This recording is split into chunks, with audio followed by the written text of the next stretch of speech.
This is it right here. Combining a team of reporters, columnists, and commentators. Don't you ever talk about me! Are you serious? Jack Ebling has brought thought-provoking discussion. What are you doing? That's a damn coaching mistake! Opinion. The customer is the one who decides when the future gets here. Oh, no! The ship is on fire! You have to check the report. Are you kidding me? That game was fixed. And overall infotainment. I'll take Jim Harbaugh. What has he done? Crazy cootie coming at you. Quiet, please. In exactly 15 seconds, we'll be on the air. Thanks, big fella. Don't you ever come back here again. No arguments. Those are called ass tunes. So buckle up. You talking to me? It's time for The Drive with Jack Ebling. Yeah, for some reason or another, you sound a little taller on radio. Great afternoon, Greater Lansing and beyond, and welcome to The Drive with Jack, the Spotlight Radio Network. Jack Ebling here with my producer, Boston Rob, on a beautiful Tuesday afternoon, 79 degrees, and mostly sunny here in downtown Lansing. We have lots to talk about. The Big Ten baseball tournament beginning today. Michigan State starting with an 8-4 win over Purdue, the first 12 seed ever to win in that tournament. They will face the winner of the game I'm watching now with Illinois and Iowa. We're also going to talk a ton about the NBA playoffs, getting ready for Cavaliers-Knicks. Yeah, you have to watch that one too. And last night, one of the greatest individual efforts we've ever seen, just talking to Jeff Hewitt about that. And Victor Wembanyama is unfair, trying to guard him, what he did last night. And we have the Stanley Cup Eastern Conference playoffs, a semifinal Game 7. I say that Game 7, two best words in sport. I think Game 7 victory are the three best words. I want to welcome in our first guest today, Sean Baligian, one of the most versatile voices in the Midwest, tremendous at play-by-play of all sports at all levels, great at talk show hosting, both sides of the state, and now he is with Woodward Sports, and of course you can see him on State Champs. But I could hear you last night, just before midnight, Sean, when the Habs scored that goal, and I didn't think that was a great chance until it was in the net. No, I mean, a phenomenal game, Jack. And, you know, you look at it, they played 2 Game 7s in this Stanley Cup playoff, and they were thoroughly outplayed in both of them. And yet they won both of them. It's you never apologize for a victory. There's no doubt about that. I mean, I maybe I'm looking at it through Bleu Blanc et Rouge glasses, but I think they outplayed both Tampa and Buffalo. And, you know, I think in the end, the deserving team won the series. But, man, if you're just talking Game 7, they were so. I was texting with Rob last night about 10-minute mark of the second period. It was like the ice got tilted. It was Buffalo was playing downhill and Habs were playing uphill, and you know that's what's so crazy about the game of hockey. And I'll agree with you. I think Game 7 is the greatest thing in sports unless your team is playing in it, and it is the most miserable night of your life while it's going on. So, but a lot of fun, no doubt. We had just seen Buffalo score 7 unanswered goals in an 8-3 win in Game 6 at the Bell Center. Shocked everyone. And Jakub Dobiš didn't let that bother him at all. He was tremendous in net last night. I actually told Neil Koepke, former Ohio State goaltender, that Dobiš is proof that all Buckeye netminders are not created equal. That's outstanding. Yeah, he doesn't have a pulse. I mean, honestly, he is. You know, I'm sure you saw some of the graphics that were out there. Him bouncing back after losses this playoff is just unbelievable. And I thought it was funny. I was watching the CBC feed, and Kyle Bukauskas asked him after the game. He said, "Oh, you guys got to be gassed." And he kind of looked at them all strange. He said, "Me? I could play another 40 games." So, he's not built right, you know, but. You know what they say about goaltenders? There's a quirkiness in every one of them, and it seems to be working for him right now. What about the goal, the one that sent Montreal to the Eastern Conference Final to face Rob's vaunted Carolina Hurricanes? When you think about Newmark coming in on that wing, he waited a little bit. I think he used a little bit of a screen And, it was a shot very close to the goaltender's body. It wasn't one that went off the post, but I think he'd love to have that one back. Oh, no question. That was the one bugaboo about Buffalo. When you have Lyon and you have Luukkonen, is that enough? And that really hurt them in the series. There's no doubt about it. That really hurt them in the series. I think you make a great point, too. I really wonder if 71 Evans kind of impeded his vision a little bit, because it was almost like he picked that up late, and it was in between the leg and the glove, kind of that no man's land. Right. How many times do you see it, though, Jack? I know you've watched so much in the course of your life. Throw the puck at the net in overtimes. Absolutely. Don't get cute. Just throw the puck at the net. I was watching the CBC coverage, as you might have been, and Kevin Weeks in studio kept saying that. And then finally, he's standing up screaming it, and when the puck went in the net, it was like he'd scored. Yeah, that's exactly. Well, the tendency is to be so cute. When you have two teams with a heck of a lot of talent, and two teams, I might add, I don't think they're going anywhere. I really don't, and that's much to the detriment of everybody else in the division, in particular the Detroit Red Wings. The tendency is to try to get too cute. Sometimes you just put your head down and you drive to the net and you try to create havoc in front of the net, and you just put pucks on the net. And that one found a way in. I have no idea how much gas they can have left. I know they're the youngest team in the playoff and all that, blah, blah, blah. But when you've played two grueling series in a row, and, Carolina is going to have, by the time they play game one, they will have had 12 days rest, Jack. Boy, I just don't know how much they have left in the tank. I really don't. Sean, is it possible that 12 days rest might be too much rest? You get into the rest versus rust debate. And is Montreal's best chance to steal a game in Carolina, which it will need to do early in this series? That's a great point. I remember talking to Chris Chelios about this, and he said a lot of times it depends about the team. If you're a young team, you want to go. Using Montreal as an example, you're like, forget this. I don't want to rest. Let's get back on the ice. If you're more of a veteran team, and there's a good mix with Carolina. Maybe the rest is good, but not this long. I mean, this is historic. It really is. So, you really wonder if the Habs come out and the top line has to play better 5-on-5. It just does. I mean, Suzuki and Caulfield and Slafkovsky were so darn good during the season. I mean, an argument could be made one of the best lines in the league, and they just have not clicked in these playoffs 5-on-5. They've done a lot of their work on power play, but they haven't clicked so much 5-on-5. So maybe start out with them and set the tempo and everything. And you're right. You find a way to steal game one, and then all of a sudden you're going, wait a second, we got home ice back, and you're feeling good about yourselves. Whenever you win a Game 7 on the road, you can talk about the Cleveland Cavaliers here too, it gives you tremendous confidence. And Jakub Dobeš now joins the great Ken Dryden as the only goaltenders to win a Game 7, to win two Game 7s on the road. A lot of guys go through their whole career and don't do that, Sean. Isn't that amazing? And, this is a guy, you saw it in the small sample size that he played last year, and Montreal was all about a French-Canadian goaltender, a Quebecois being in net. And I think a lot of people that were watching the team, they were like, hey, this kid might be better. Before Fowler gets here, let's see if this what this kid has. And Montembeault played so bad this year, they really didn't have any choice but to throw Dobeš in there. And now, now you sit back and you say, okay, well, wait a second. This is an interesting conundrum. You have two really good goaltenders, one who's carrying the team right now, and the other who's been considered goaltender of the future for a couple of years. Right. You have two guys up right now. It's a really nice position to be in.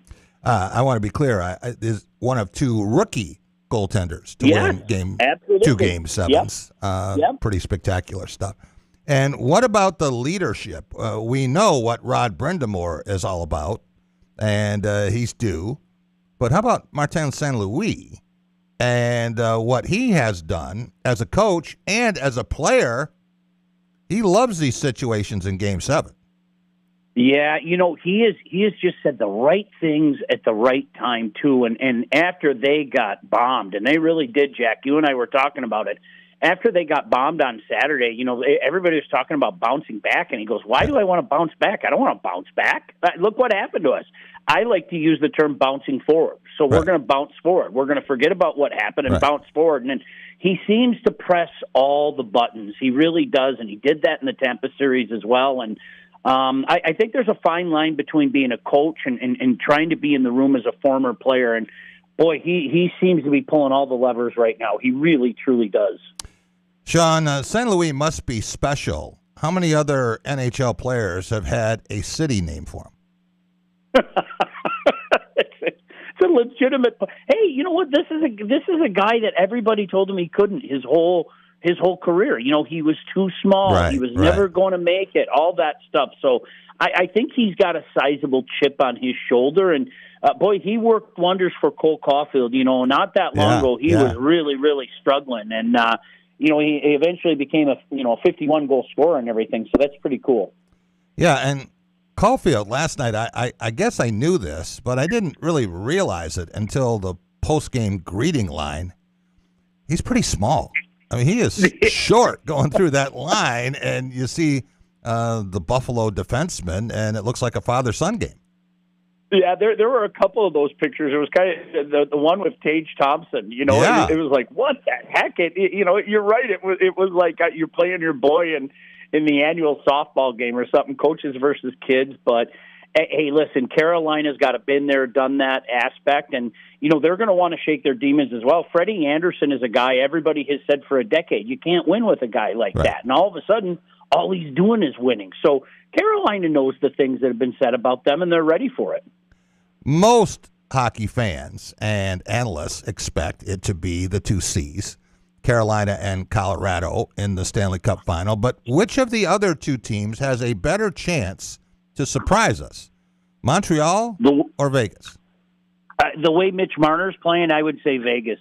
Mitch Marner is another guy that he has changed the narrative. You can talk about changing the narrative, or you can act on changing a narrative. And Mitch Marner is otherworldly right now. And Jack, full disclosure, I thought when they brought in Torts late in the season, I thought that was one of the silliest moves in recent memory, and it has worked. It has really, really worked. And Mitch Marner in particular, that goal that he scored is one of the best goals I've ever seen in the playoffs. And I don't like the hyperbole of today, this is one of the greatest things.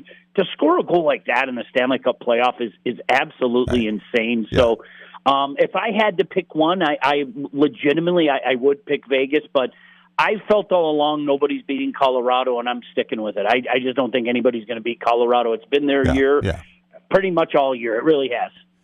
John Tortorelli certainly has a ton of experience, but in Las Vegas, Sean, a lot of people there who are not hockey diehards think Tortorelli is something you order at an Italian restaurant. Yeah, you could. Yeah, you roll up to the buffet at about 12, and you can get an extra heaping as long as you keep your money in the casino, right? Exactly. Hey, I want to ask you about the reaction to last night and to the rest of the playoffs across the nation of Canada. And I know that Montreal and Toronto have their rivalry, and other provinces, other cities there. It gets territorial. But at this point, how much of Canada is supporting the Canadians and how much are hoping, oh, God, anyone but them?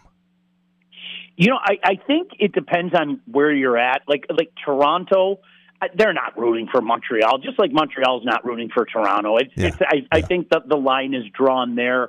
If you go to the Maritimes, no question about it. I think a lot of them have flipped allegiances, and there's a couple guys there. Same thing maybe with the Prairies. I think a lot of people are kind of pulling for them in the Prairies, but I think the notable exception would be the Greater Toronto area. They can't do it. They've been a thorn in their side, for so many years, and 1967 chants and everything. I can't envision that, but. It was a lot easier, I think, for people to root for Edmonton the last couple of years. I don't think across the board it's Montreal. And I know in the Toronto area, no way.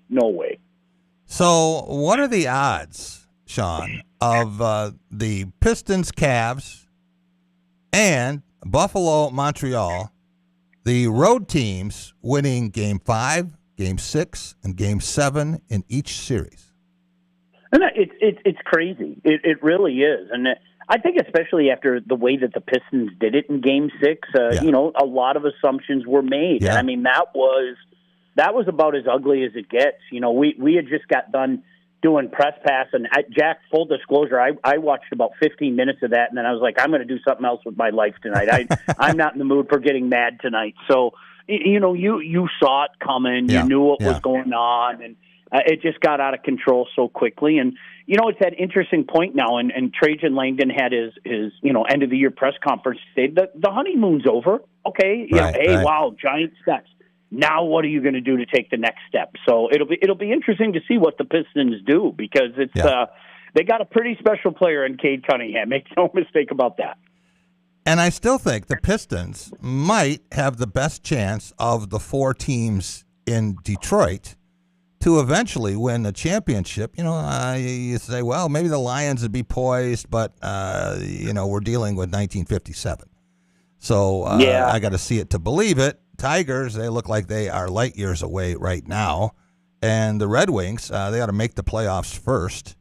Would you say the Pistons have the best chance of those 4 franchises to have a parade?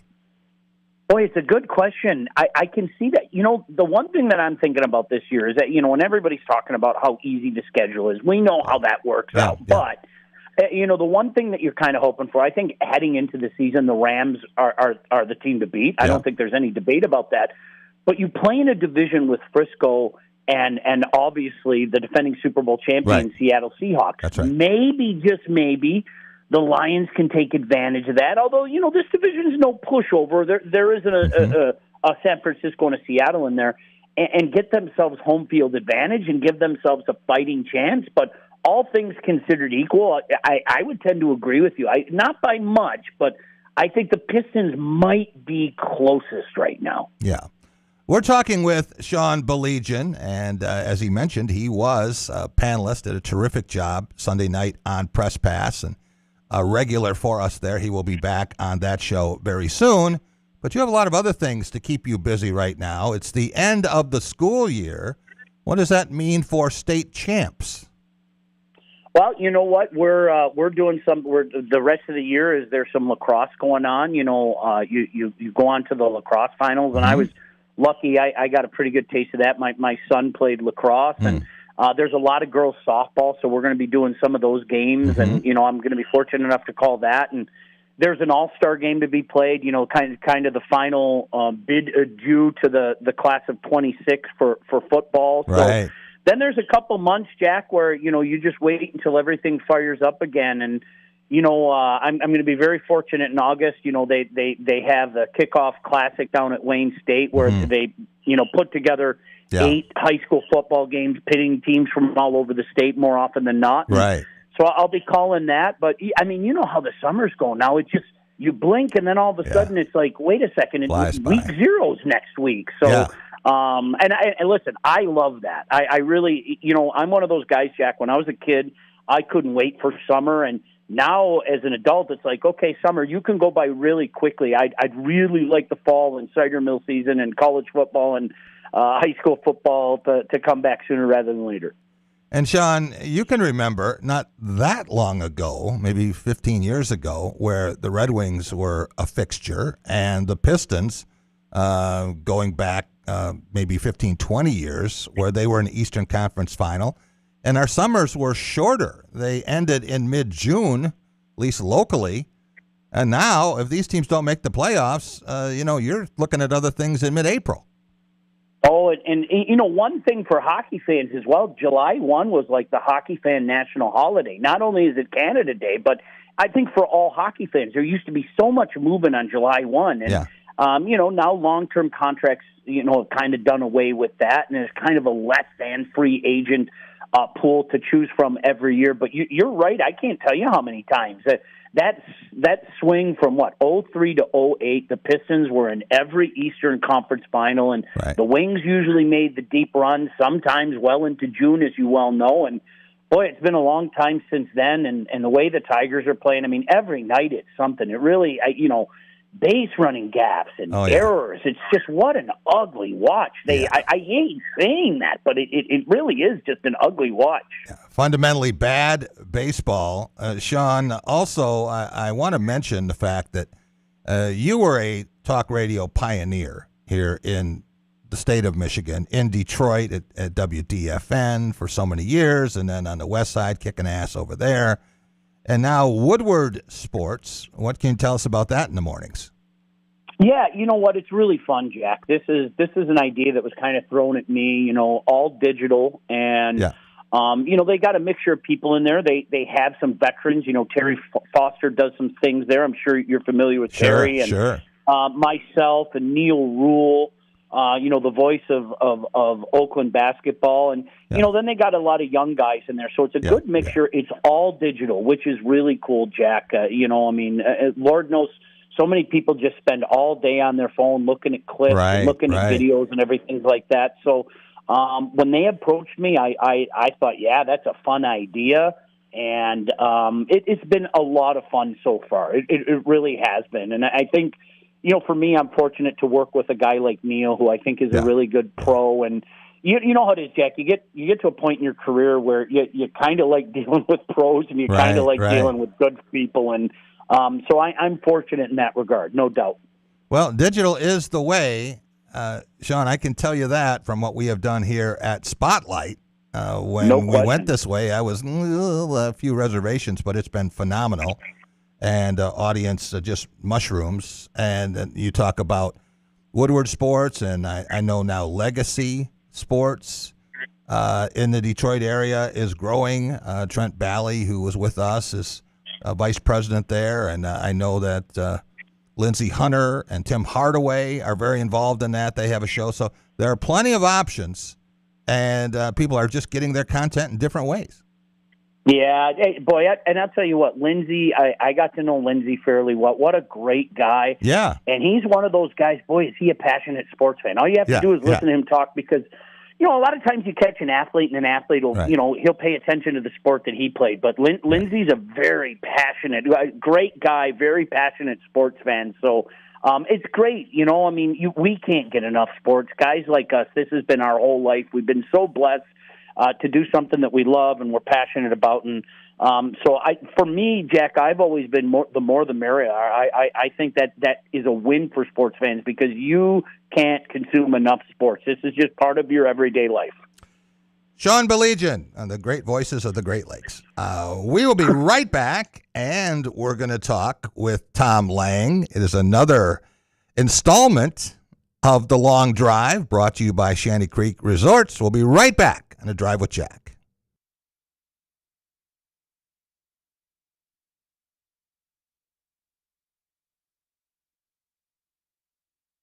Jack Ebling here with my good friend Matt Sloan at Graph of Okemos. Spring is here, and so is good news for lease customers.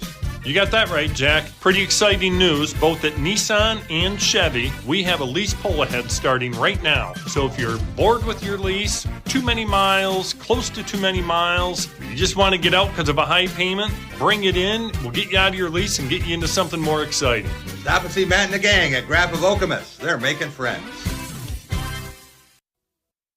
So, it's been a while since you've had your jewelry cleaned and inspected, right? Where will you go, and who will you trust with your most valuable and treasured heirlooms? At Meadowar Jewelers' 4 locations in Lansing, Okemos, Jackson, and Portage, jewelry isn't just our job, it's our passion. Each and every piece entrusted in our care is thoroughly inspected by our trained staff against damage or normal wear. And we offer you, our customer, the highest level of quality on repairs and custom designs. Whether it's worn out prongs, channels, or shanks, it's all handled with incredible care. Meadowar Jewelers in Lansing, Okemos, Jackson, and Portage want to help you preserve your memories and offer you options on creating new ones. Come in today for the cleaning and inspection of your jewelry. We continue to work hard every day to earn your confidence and trust. Dean Transportation is looking for compassionate people to join our team of school bus drivers and attendants. Visit deanjobs.com to see all openings. Dean Transportation provides paid training to obtain a commercial driver's license, increased starting pay, comprehensive benefits, and flexible schedules with no weekend shifts. No experience needed. Apply today at deanjobs.com and train for back to school season. That's DEAN jobs.com. Jeremy, I gotta ask, how do you always know where to go on the weekends? Easy. One North. It's basically my cheat code. What's going on there? Live music every Friday and Saturday night. DJ trivia during the week. There's always something happening, Jack. So I don't have to keep texting you for plans? Nope. Just follow all 3 One North locations on social media. Lineups, times, everything's right there. That might actually simplify my life. That's the goal. When you're looking for something to do, One North's the move. All right. See you there this weekend. Are you passionate about college sports? Foster Swift Sports Talk is your go-to podcast dedicated to addressing the hottest topics in college athletics, including recruiting practices, NIL, the trade portal, collectives, and revenue generation. Join us as we bring you insights from student athletes, college head coaches, administrators, and other industry leaders as they share their experiences in this rapidly changing arena. Our mission is to share information and help educate student athletes, parents, coaches, and other stakeholders with the knowledge, resources, and strategies they need to make informed decisions and maximize each college athlete's potential for long-term success. Check out our latest episode where we're joined by Miss Michigan basketball Lily Williams to discuss her recruiting journey and her ultimate commitment to Michigan State. Like and subscribe to our YouTube and Facebook pages to watch all of our episodes, or you can give us a listen on any of your favorite podcasting platforms by simply searching Foster Swift Sports Talk. Until next time, I'm your host, Dave Russell. Who knew? Fresh air is a destination. Breathe in the glacial carved canvas of northern Michigan's finest golf courses and have your breath taken away by scenic vistas from tee to green. The perfect place to perfect your game in more ways than one. The waves, woods, and wonder of Bel Air. Escape every day. Discover the magic of 90 holes at one resort. Shanty Creek Resort in Bel Air and online at shantycreek.com.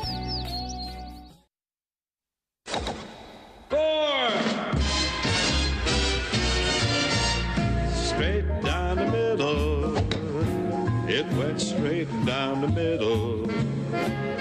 Welcome back. It's Drive with Jack, the Spotlight Radio Network. Jack Ebling here with Tom Lang, migolfjournal.com.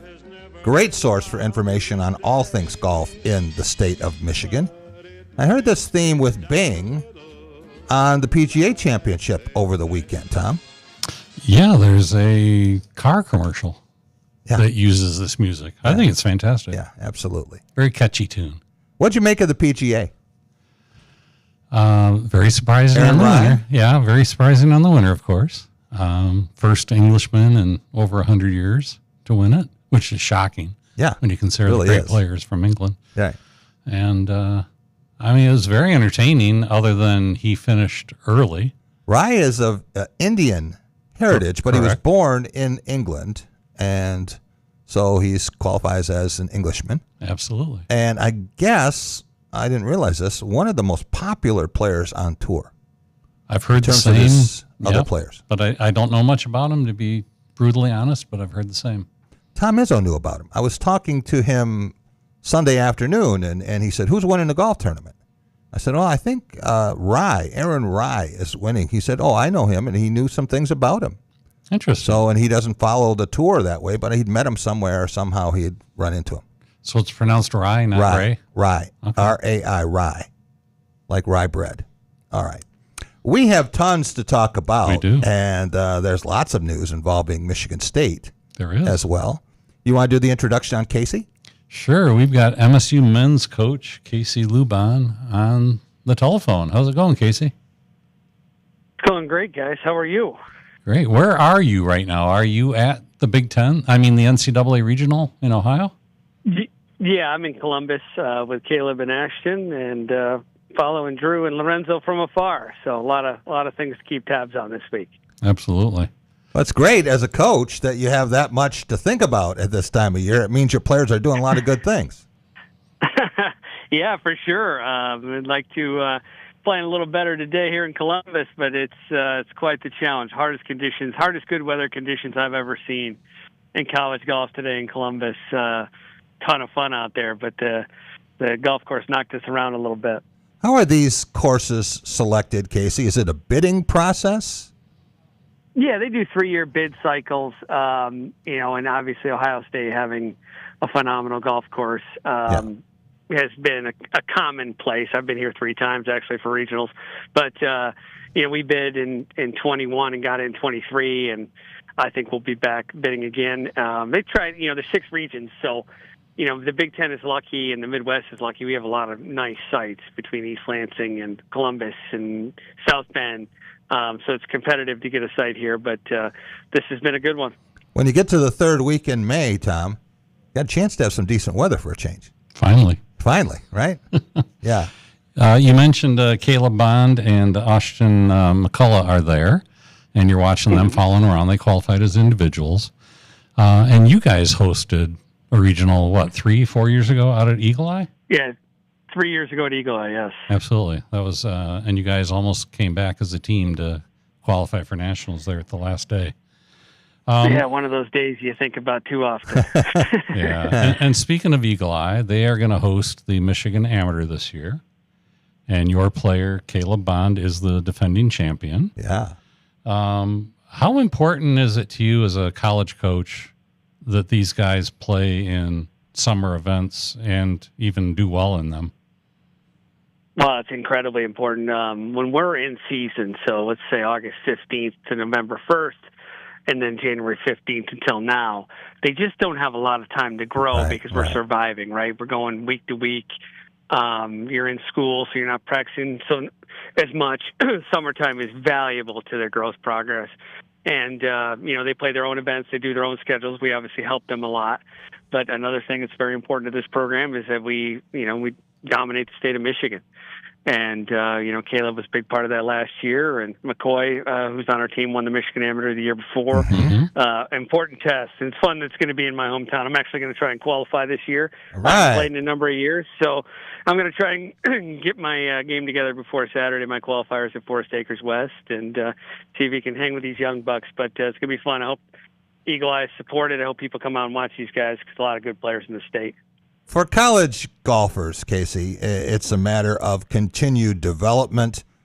How is Caleb a better golfer than he was last year when he was champion? Yeah, I think, the numbers would say he's been a little bit flat, but he's grown so much as he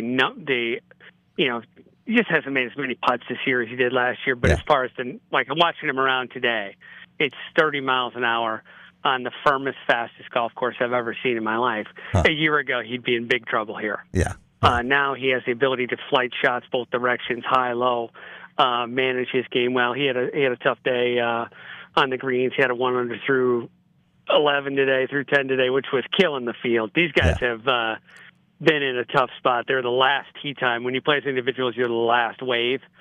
And when I got up to 7:30 and the first groups were going off, it was blowing 1 mile an hour. By the time we got to hole 3, it was blowing 30. So a lot of those guys had a nice break, and we had to kind of to battle. But, man, he was close to playing a good one today. So we're talking about some of your players playing off-season, if that's what you want to call it. And you have 2 players sort of doing that right now, East Lansing native Drew Miller and Metro Detroiter Lorenzo Pinilli. They're best buddies. Lorenzo even helped recruit Drew. We've had him in MSU here. They were terrific in studio.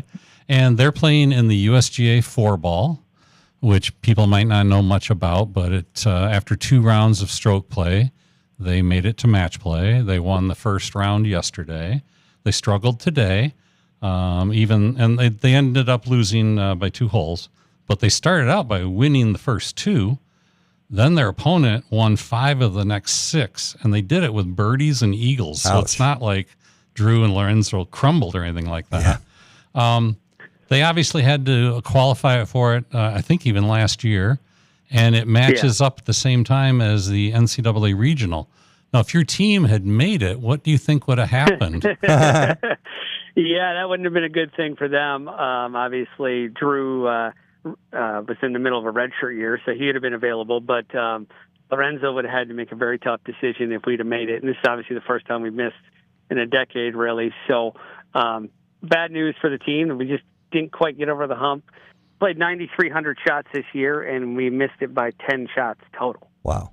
In 3 rounds, that's all. happens. Yeah, 10 shots over the course of 9,300 is not a lot, but it was nice that they got that opportunity to kick off their summer well. And talking to them today, they didn't play bad. Two-man best ball can go both directions very quick, and those guys got on a heater and beat them. But good stuff to see Drew. Drew's had a really good spring, even though he's getting ready for next year. He's had a really good spring. Was very competitive with our team, probably winning most of the qualifiers. So we look forward to those guys being back in the fall together, and we're losing 2 studs here, so we're going to have to replace them with some depth. But we're always excited to see these guys performing well and performing well representing Michigan State. It's pretty special.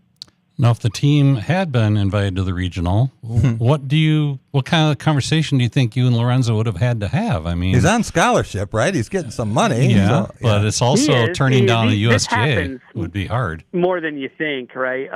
True. We would have left it in Lorenzo's camp. I mean, our Oregon's #1 player in women's golf didn't play in the Big Ten championship. She played in the Chevron, which was a major championship on the women's side. Yeah. Ashton didn't play in a couple events because he was playing for Team Canada.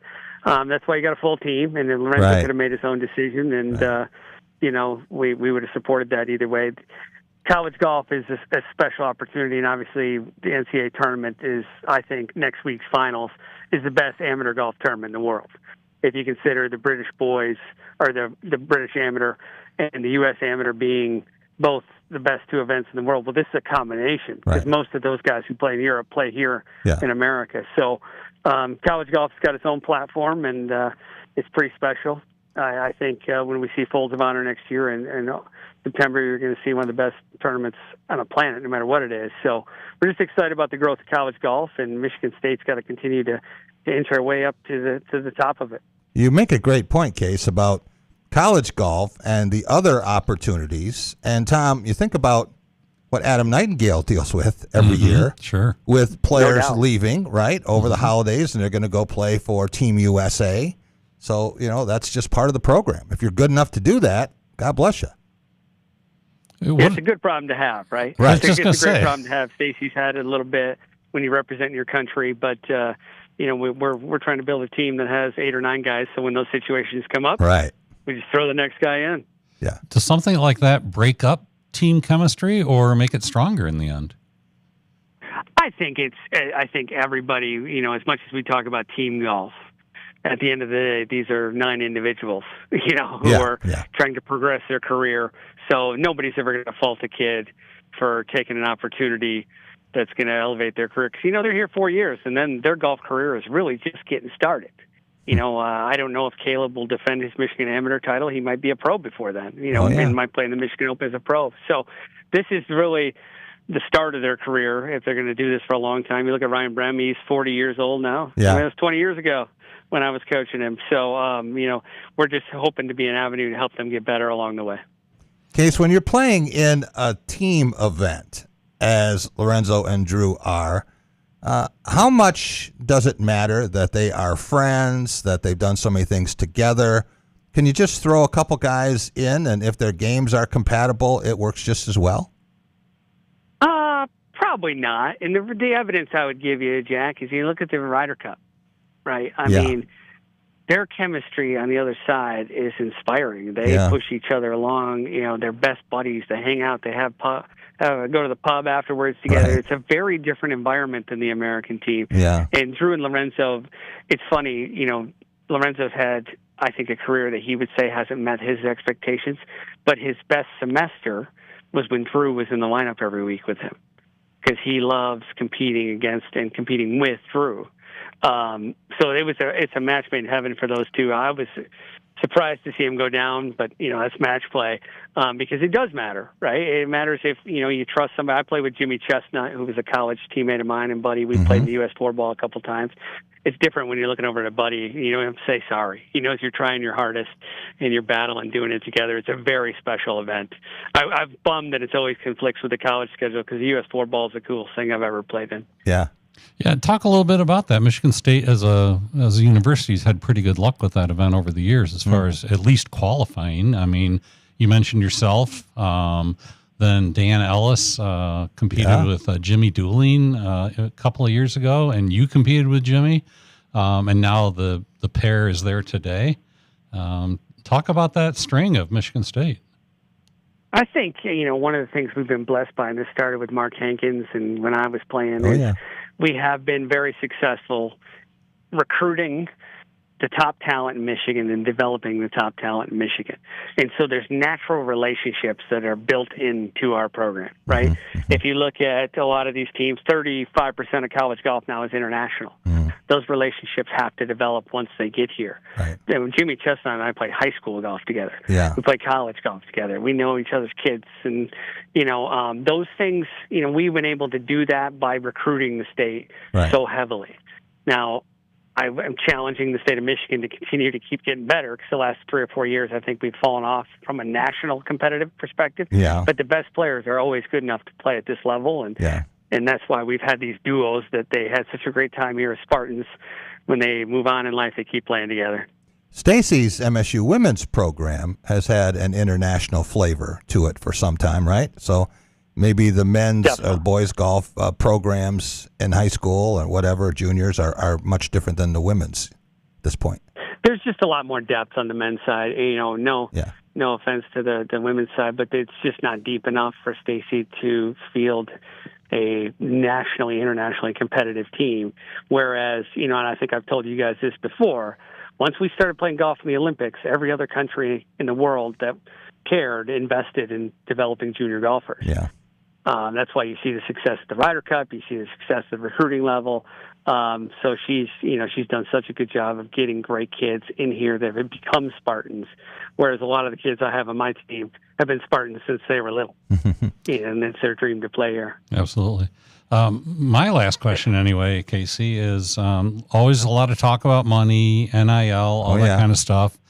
What do you see both regionally and nationally as far as NIL influencing college golf? Yeah, it's a great question, and we talk about it every day, as I'm sure everyone else does. Golf has really settled into a nice space. We've settled into a true meritocracy.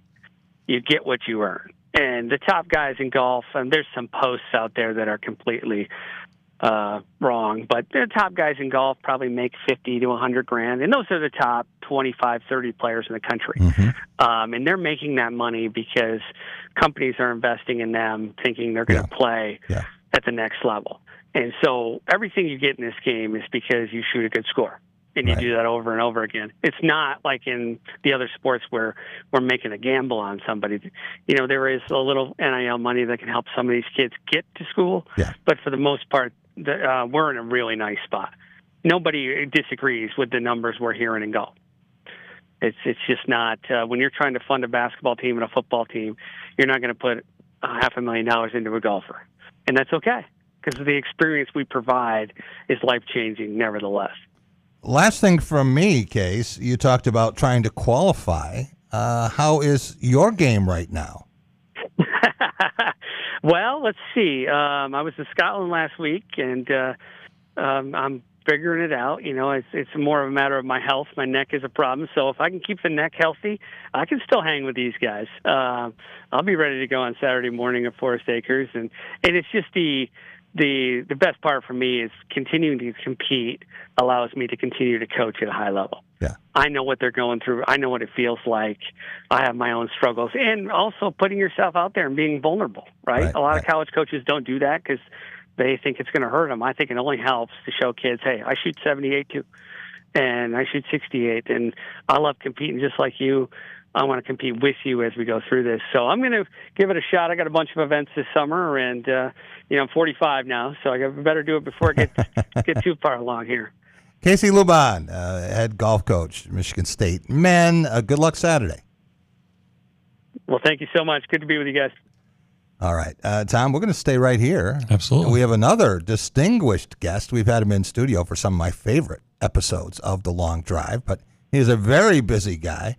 When it comes to PGA Championship week or the week after, got to talk to John Lindert. Absolutely. And he's taken a break from teaching at Country Club of Lansing to talk to us today. How's it going, John?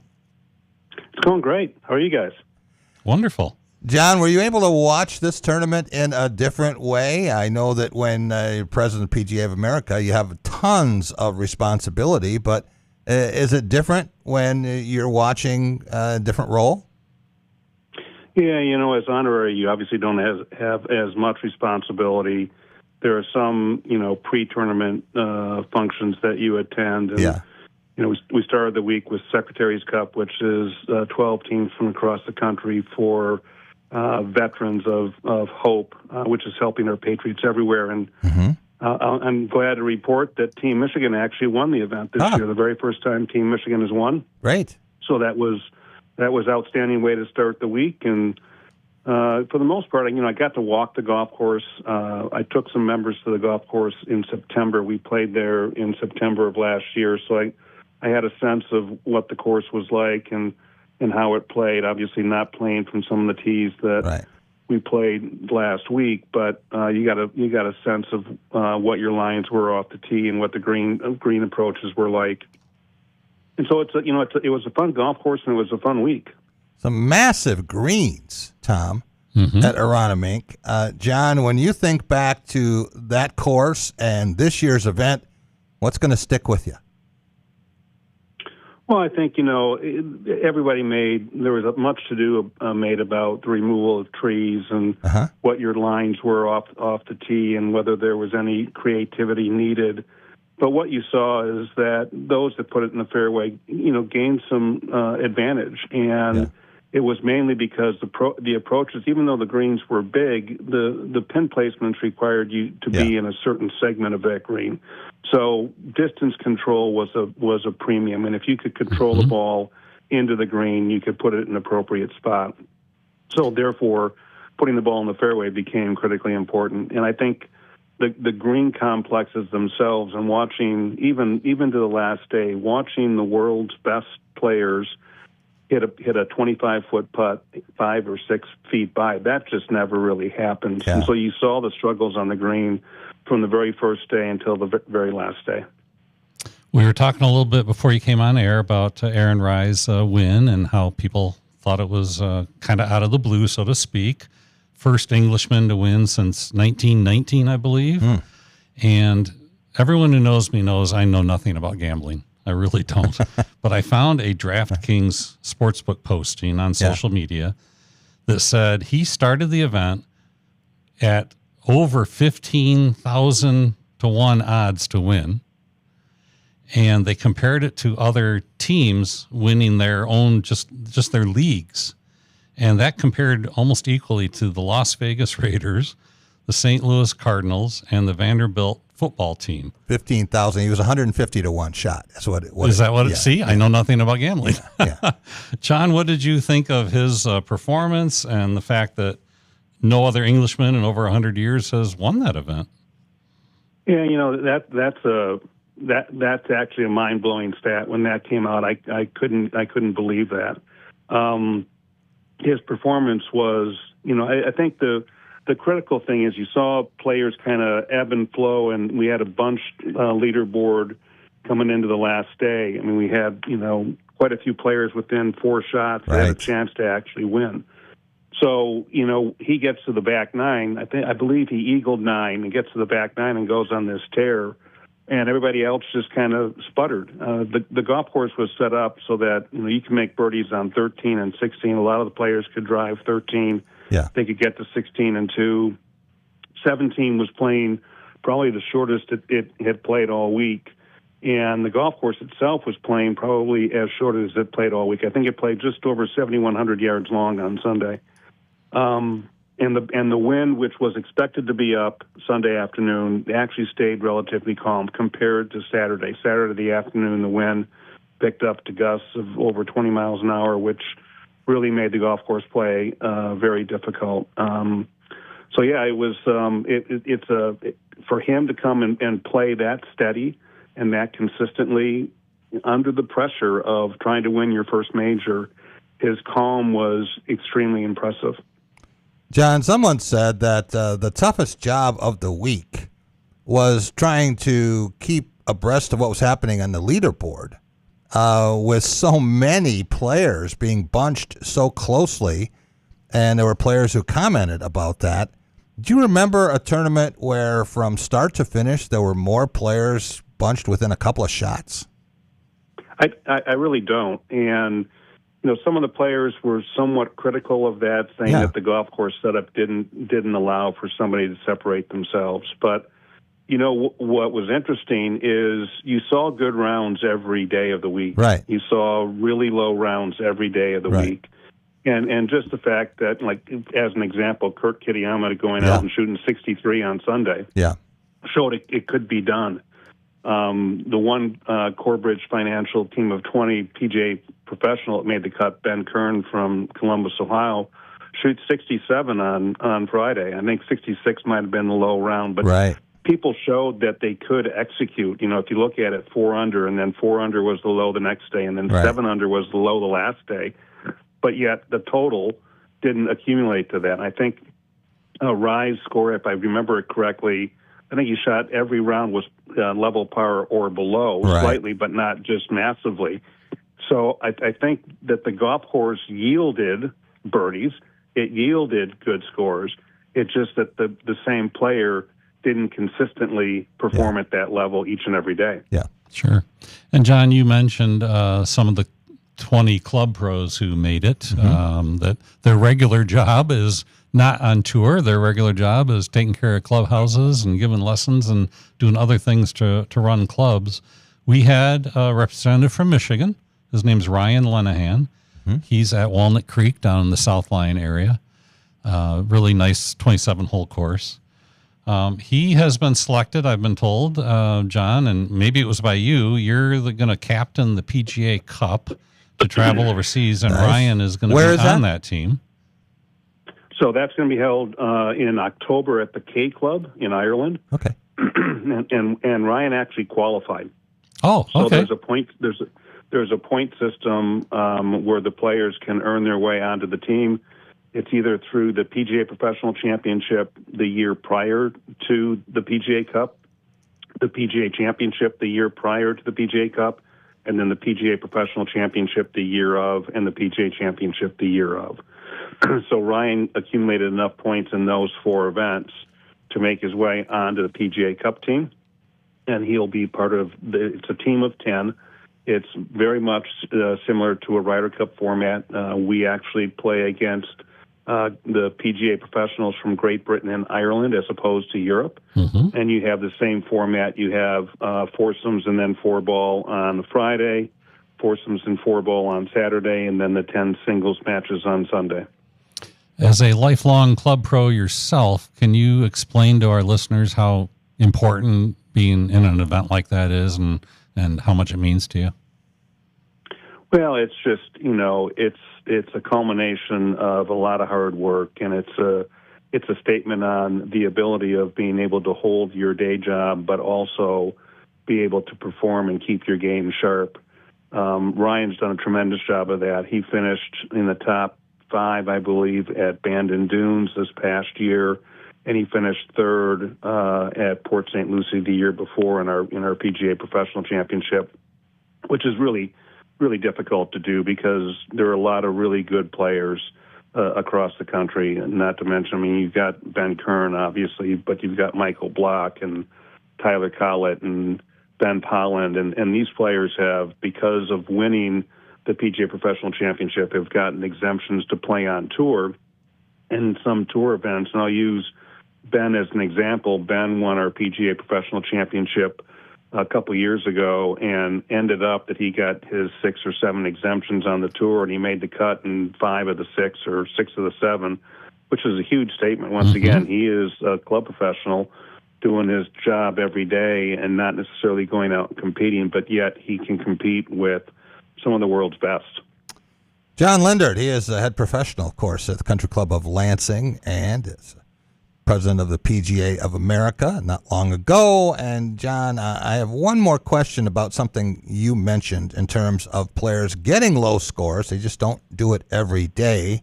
Sometimes when you hear about a hot player, you think, oh, he's having a hot month or he's having a great week. This was a deal where they were having a good day. And we saw it with Justin Thomas. He had a 65 on Sunday, but that was it. He was even going into the day. And Kitayama was just over par before he shot the 63. When you're teaching, how difficult is it to get someone to be consistent enough to have more than one good round in a row? Well, I think, what I try to instill with my students is that consistency starts with the basics. And what I mean by that is every time you set up the golf ball, you go through a pre-shot routine that is consistent. Your mindset when you hit a shot is consistent.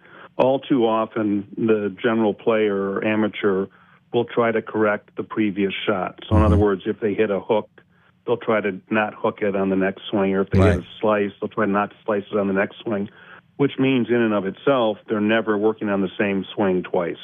They're always trying to correct what just happened. And what I try to teach is, regardless of the result, the mindset and the approach and what you think about is consistent.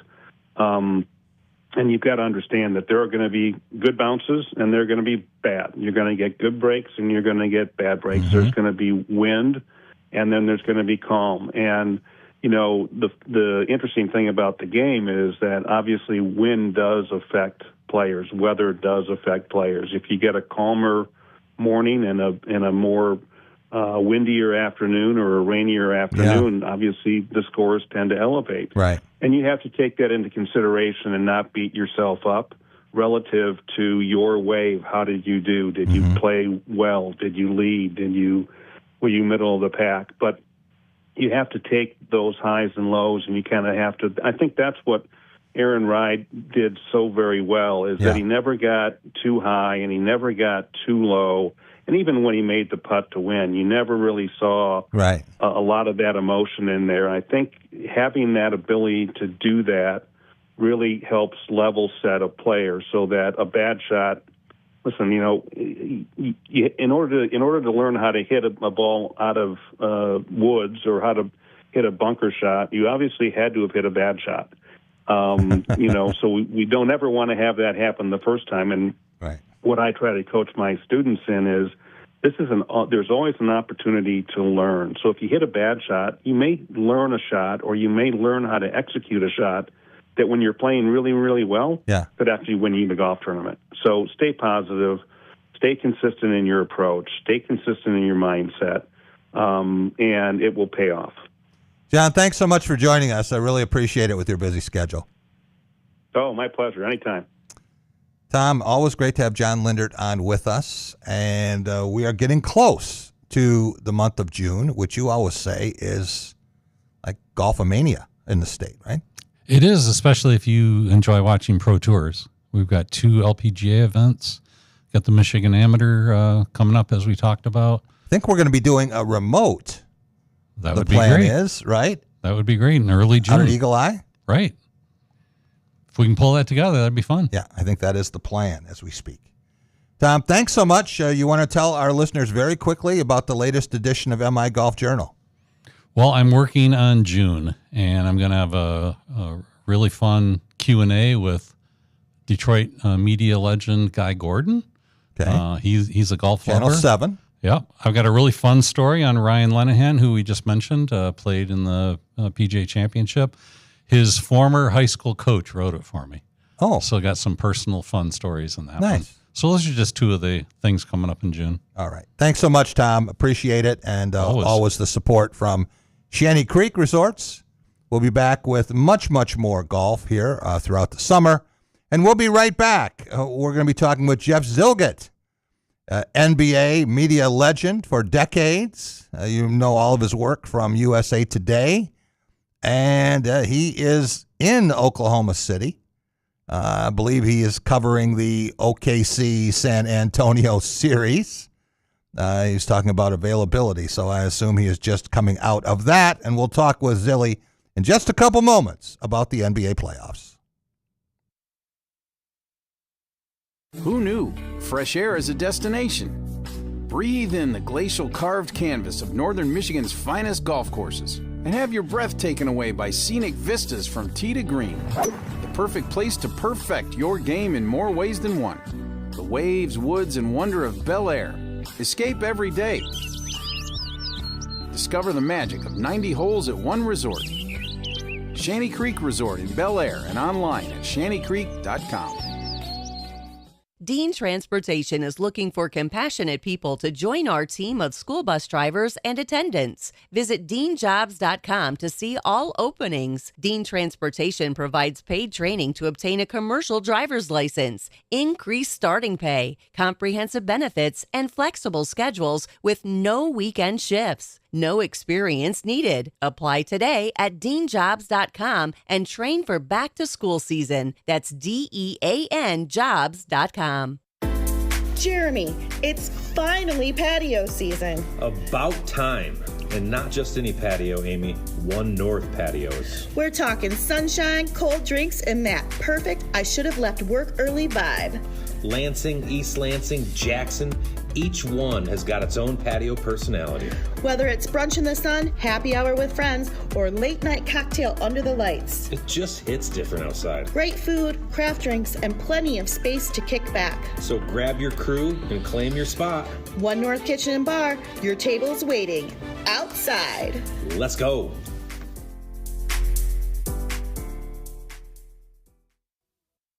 So, it's been a while since you've had your jewelry cleaned and inspected, right? Where will you go and who will you trust with your most valuable and treasured heirlooms?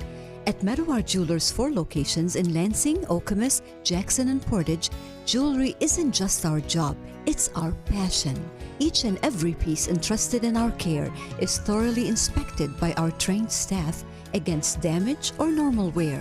And we offer you, our customer, the highest level of quality on repairs and custom designs. Whether it's worn out prongs, channels, or shanks, it's all handled with incredible care. Meadowar Jewelers in Lansing, Okemos, Jackson, and Portage want to help you preserve your memories and offer you options on creating new ones. Come in today for the cleaning and inspection of your jewelry. We continue to work hard every day to earn your confidence and trust.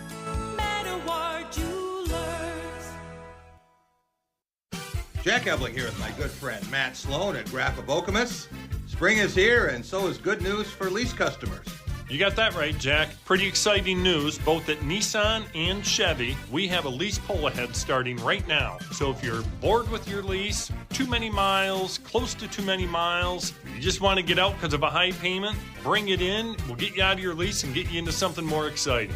Stop and see Matt and the gang at Graph of Okemos. They're making friends.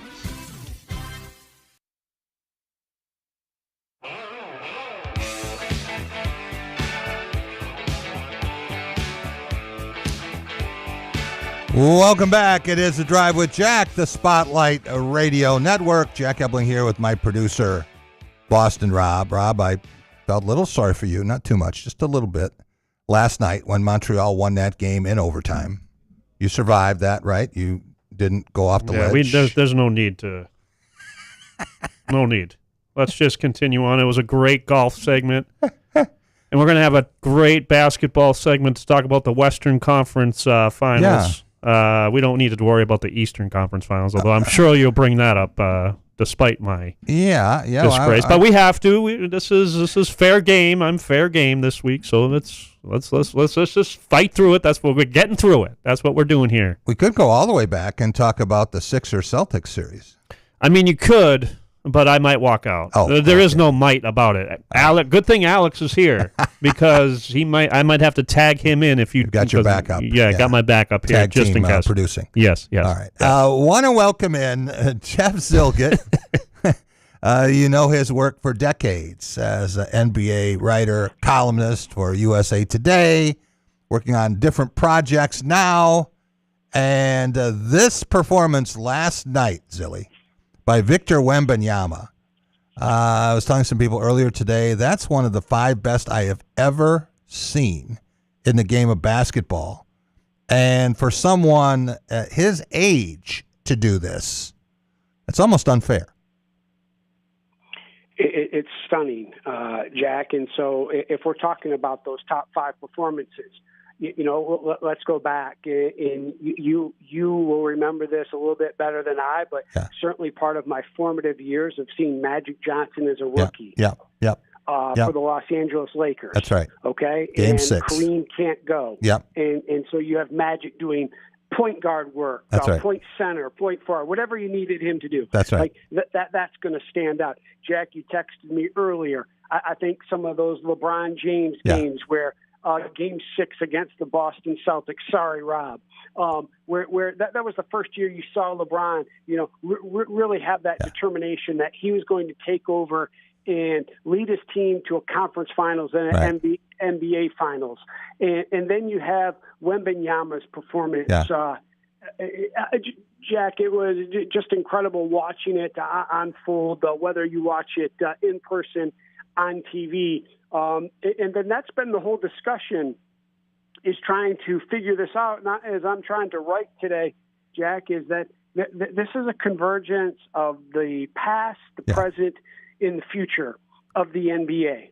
And you're going to put it in historical context of, only a couple other players have posted those kinds of numbers in a conference finals game. Then you take in his age, and then you think, okay, the Spurs last night had a starting lineup with an average age, Jack, of not quite 23 years old, or around 23 years old.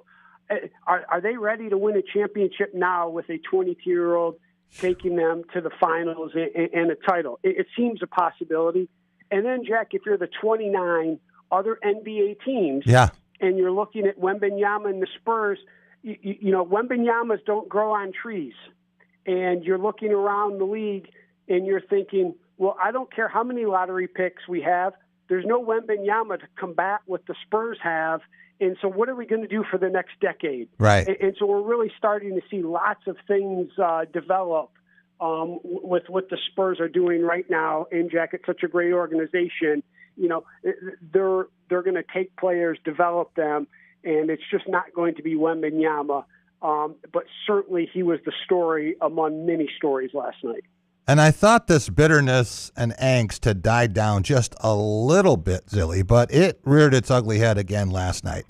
I heard more people talking about if they didn't have a lottery, the Pistons would have had Wembanyama.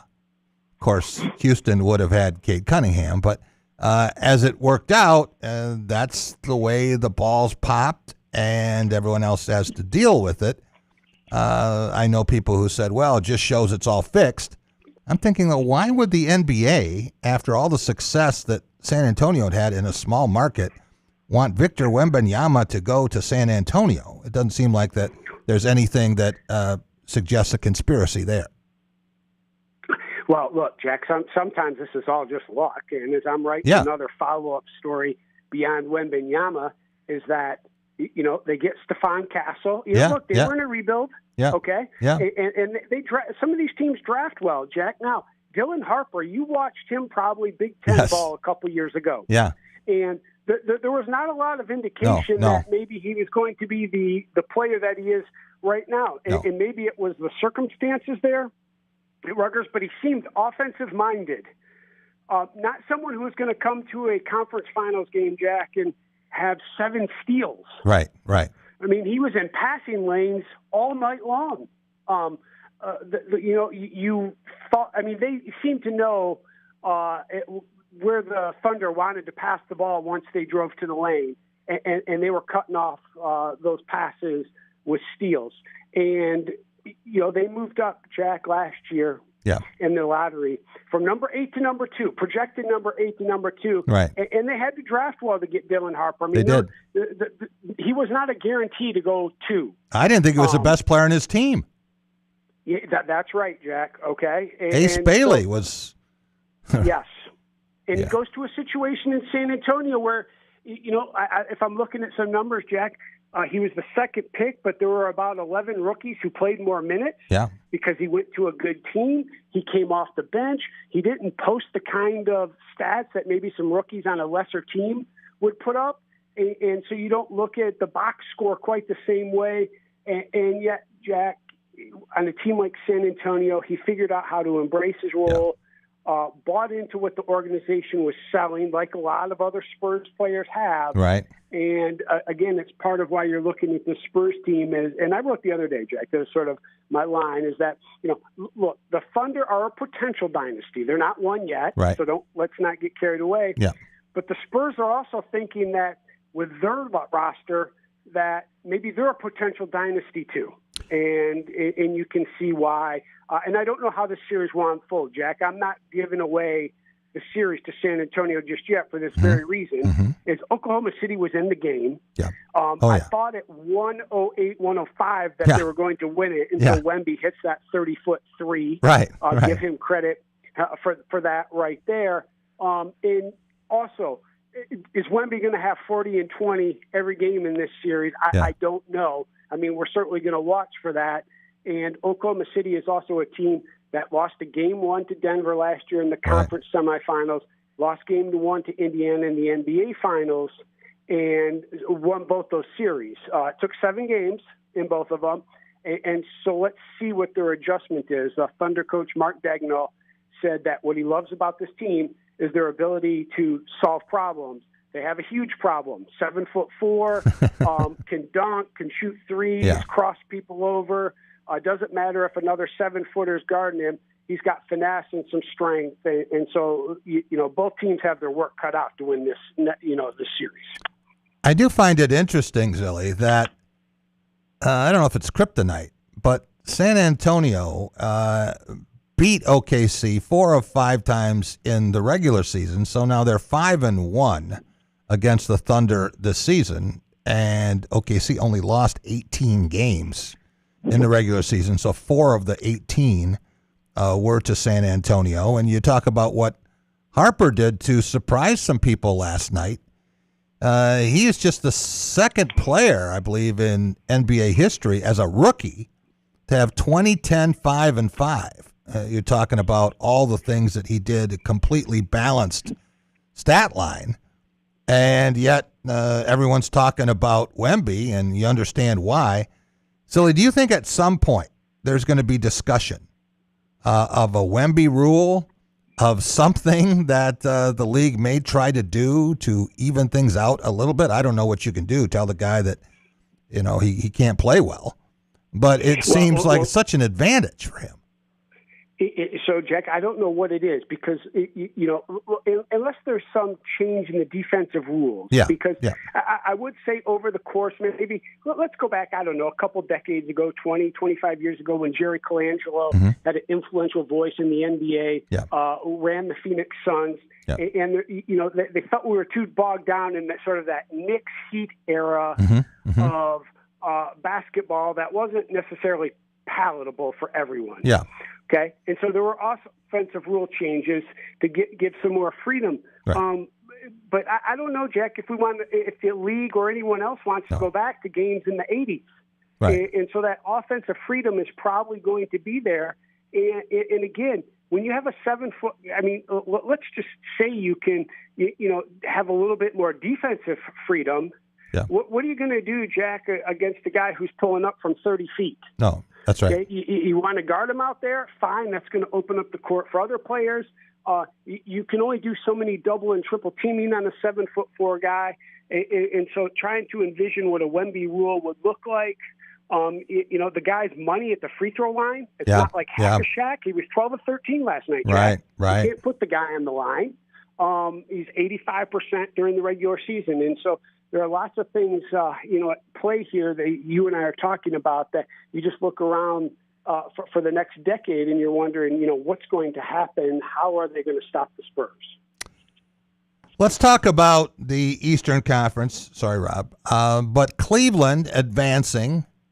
A lot of people said, well, the Knicks are the best team in the East now. They showed it thus far during the playoffs. Didn't have to go to 7 games twice. But I don't think Cleveland thinks that. Good luck trying to convince Donovan Mitchell and James Harden that they don't belong on the floor with these guys. And they do have a couple of bigs in Evan Mobley and Jarrett Allen who can match up. What kind of series do you think we're going to see? Jack, I think Cleveland, and again, a tight series that they've played in the first 2 rounds. I just think the Knicks, and I probably talked about this last week, the Cavs are going to have to figure out a little bit better defense against this Knicks team because the Knicks are rolling offensively. Let me get to that. When I was looking at some stats before the conference finals began, is the Knicks are just playing great offensively. It starts with Jalen Brunson, but they've been doing some things with Karl Anthony Towns and letting him be a playmaker, Jack, where he is, he's about 20 points a game, 10 rebounds, but his shooting numbers are incredibly efficient, Jack. He's 50% from the field, 40% on threes, and 90% at the free throw line. And he's averaging maybe about 6 assists. And so they're putting the ball in his hands as well. And that's going to put pressure on Jarrett Allen and Evan Mobley. Evan Mobley was a Defensive Player of the Year. Yeah. And I think we've seen just a little bit too much. They were able to obviously get by the Pistons, but I think we've seen just a little bit too much inconsistency from probably James Harden mostly, but Donovan Mitchell and James Harden for the Cavs to get it done in this series. I think Max Strus is a key player in this series and shown what he can do defensively. Sam Merrill in Game 7 against the Pistons had as many points as Cade Cunningham, Asar Thompson, and Jalen Duren combined off the bench. So when you have that kind of production in addition to the 4 guys that we mentioned as starters, that's a pretty good recipe. I think there's a lot of experience for the Cavs. I don't think they're going to be blown away by the crowds or anything else. And congratulations to Dan Gilbert for bringing those 25 bus loads of fans up from Cleveland. Picked a good time for a bus ride. I'm really curious, Zilly, in this series, not just the scores of the games. Who's going to flop more? Jalen Brunson or James Harden? It's a great question, Jack. I mean, look, that is the one thing, the league has tried. Here's the thing, Jack. We're sitting here talking about whether there's going to be a Wemby rule. The one thing that when these general managers, coaches, and league front office executives get together to talk about rule changes is that players are so crafty and so talented offensively is that sometimes the refs are trying their best real time to discern whether these are flops or whether they're fouls, what's going on here. And the players have done a great job adjusting to rules to their advantage. And so I think that's one thing, that they're focused on, and yet players are so good, it's sometimes difficult to catch it the way the league would like to. And so we're going to live with that a little bit. Jack, you mentioned the bench of Cleveland and the way they came through. One reason that Tom Thibodeau is not the coach of the New York Knicks anymore. That's right. Was sort of his inflexibility when it came to offense or came to using his bench. Yeah. And Mike Brown has used his bench. It might not be as good as some other benches or as deep. But again, when I was looking at some numbers, Jack, in the moments that he's played his reserves, is they've been able to come in and give him some minutes that they're looking for and do a decent job. And I think that's going to be another thing to watch in that series.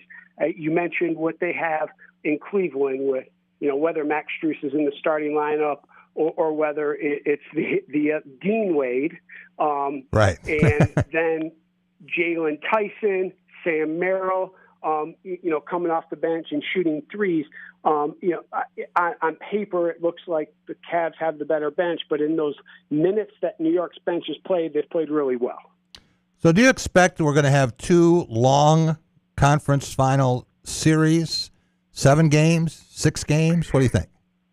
I don't think both are going 7. If I'm picking one to go 7, I'm picking the OKC San Antonio series. Again, I go back, Jack, to what I think, and it's hard to say this. You and I have talked enough about this. Sometimes each game is a game unto itself, and momentum doesn't carry over from series to series, game to game. Heck, sometimes not even possession to possession in the playoffs. but I'm leaning so far on the Knicks' ability to seemingly have figured it out since the Hawks series, and they started to play better offensively and defensively, and it's just carried over through the next round. And so we'll see, Jack, but I if I'm going to pick the series, I think it's the one I'm at in Oklahoma City with San Antonio. and maybe the other series gets to 6 games, Jack. I think Cleveland's got its work cut out for it. Yeah. And, if I'm picking one to go 5 games, that's the one I would pick. Talking with Jeff Zilgett, and he has been covering the NBA as well as anyone for decades. Zilly, before we go, I have to ask you about the Detroit Pistons and the Game 7 no-show. It wasn't a loss. Any team can lose at home. We saw home teams lose Game 5, 6, and 7 in that series. But to be as non-representative as Detroit was in that setting, once in a while you'll find a game like this in mid-February. But to have this in a Game 7 where they were completely outworked and outplayed, losing by 31 points, that is the second worst showing by a home team in Game 7 in NBA history. Jack, there's a couple things here. Is that, and again, when I'm talking about the 29 other teams looking at San Antonio, Detroit's going to have to look at themselves and what do we need? And yes, it's apparent, Jack, that they needed some secondary scoring after Cade Cunningham, especially in the playoffs, because Jalen Duren wasn't going to give you 20 points a game like he did during the regular season. Mm-hmm. And so that's necessary. I think filling out that roster, I know Duncan Robinson can shoot threes, not only scoring, but they're going to need some more efficient three-point shooting. And so that means filling out the bench. And we're sitting here talking, Jack, where's the Sam Merrill, the Jalen Tyson on that Pistons roster? I know Dennis Jenkins can heat it up a little bit, but probably not the same kind of player that we're talking about right there.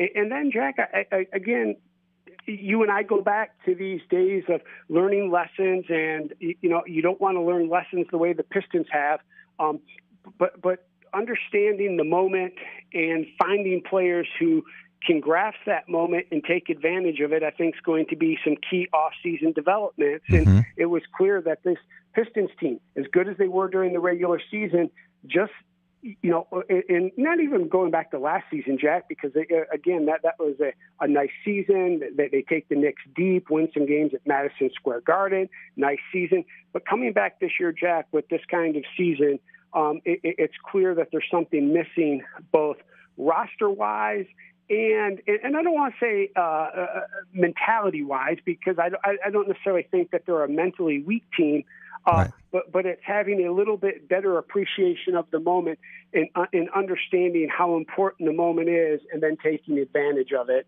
And maybe that's part of the lesson, but you need to start taking these lessons, applying them, and showing that you're capable of doing a little bit more. Jeff Zilgett, NBA media legend. Zilly, have a great time in Oklahoma City, as great as you can, and then again in San Antonio, one of my favorite, maybe off the beaten path stops for NCAA tournaments. We're going to stay right here. Wonderful, Jack, there. I really enjoy it. It is. Spend a little time on that Riverwalk. We're going to stay right here and welcome in Jake Boss Jr., and Michigan State, a big win this morning, the first game of the Big Ten baseball tournament, an 8-4 win over Purdue. Congratulations, Jake. Thanks, Jack. Yeah, appreciate it. Boys played well today. Got off to a great start. He had 4 runs in the first inning, a little small ball there. I was getting a lot of updates from Steve Waite, kind of pitch by pitch, and it was 7-0 and then 8-0, and it built that kind of lead. But you'd had a lead over Purdue before, and this time you closed the deal. Well, yeah, I mean, Purdue is very offensive. I mean, they really swing the bat well, and there's a lot of threats in that lineup from top to bottom. So, we were fortunate to put up a big number early and kind of hold them off, I guess, a little bit at the end. But I thought our guys played really well. We executed offensively, especially. I think we played good defense. We limited their opportunities, and again, I mean, they're very good offensively, and they're going to get some theirs. And we limited the damage, and we're able to come out with a win. And pretty good starting pitching performance, too. Looked like you might have a no-hit possibility for a while there. Can you tell us a little bit about Donovan and what he was doing today? Yeah, Aiden Donovan was just lights out today. I mean, he was throwing a lot of strikes, got ahead early in the count. He was multiple pitches for strikes on both sides of the plate, and really was in command the whole way. I mean, had a handful of strikeouts, got a lot of weak contact, and this is a big park out here. So if you hit it in the air, you really got to step on it to get it out of here. And fortunately, Aiden was able to keep the ball in the yard. So he was lights out. And really, I think he faced the minimum amount of batters through, I think, 5 innings. So wow. He's very efficient. Someone told me that he had thrown over 100 pitches 7 times this season, and the most pitches by any Tiger this year, Tarek Skubal, had 96 at one point. What is it about him that allows him to go that deep into games, Jake? Well, I think, one, he's in great shape. You think he's conditioned his arm for that. And two, again, I think there's a difference between throwing maybe 100 pitches without a lot of stress, and maybe throwing 70 pitches that are high stress situations. Right. And because he throws so many strikes, because he gets ahead early in the count, there really have not been too many high stress situations for him, which is kind of taking some of the strain off of that. So we kept the nice we kept the pitch count on him early, as we do with all our guys. And once Big Ten play starts, though, I think he would tell you that he was ready to go, as all of our guys are. And then at that point, the game kind of dictates, how long you go and when you come out. Jake, I just watched Iowa beat Illinois, and I think you get the Hawkeyes next, right? Tomorrow afternoon? We do, yeah. 6:00 your time. We play Iowa. All right. What can you tell us about this format? It seems a little odd. It's like double elimination until you get down to 8, and then it's single elimination. You got in as 12 and the first 12 to win a game in the Big Ten tournament. Well, yeah, it's it is a different format this year. It's last year we played 4 pods of 3 teams each, and if you lose your first game, and you're the lower seed, you play a game that doesn't mean anything. Right. And so we wanted to avoid that. I think the coaches as a whole, kind of voted to protect the top 4 seeds. Because, hopefully the top 4 seeds were going to get bids to the NCAA tournament. Right.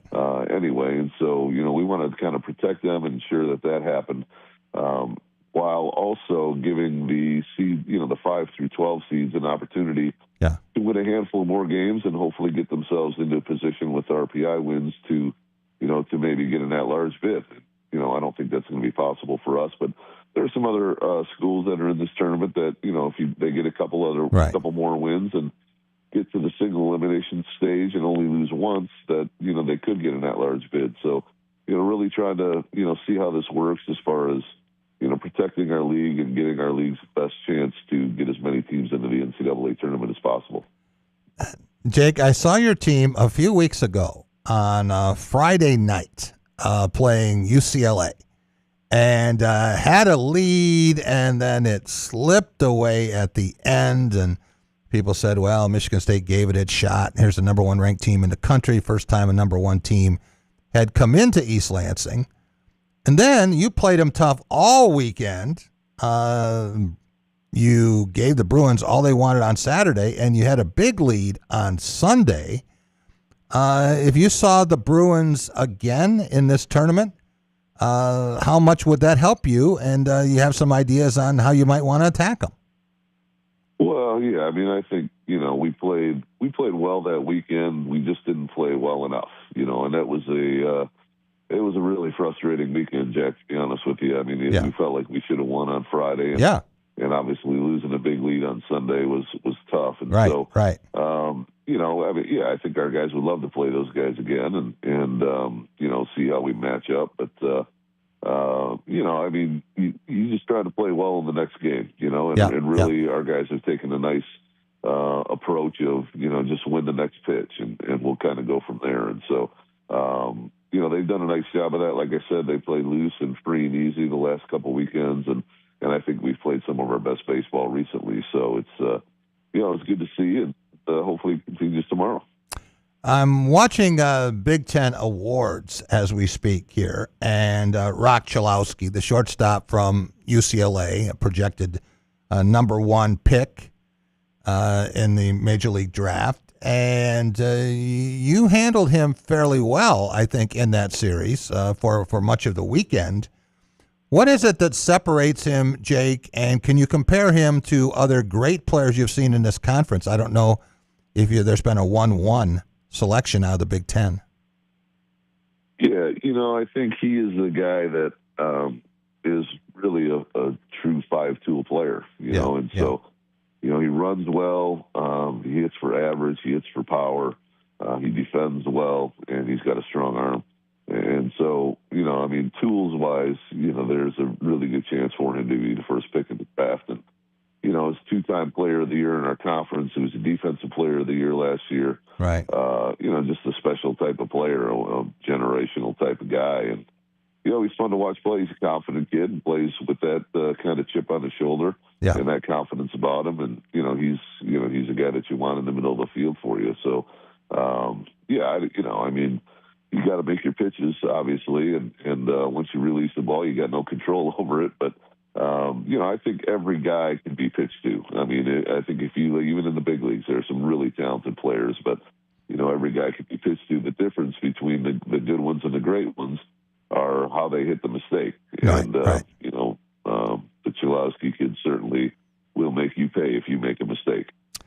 Talking about dealing with mistakes, it was no mistake the way that your regular season ended Sunday. And we recognize that with Nick Bright and company and all of your seniors, the 3 guys hitting home runs, and then the Grand Slam walk-off. You couldn't have a better day than that for a final appearance at McLean Stadium.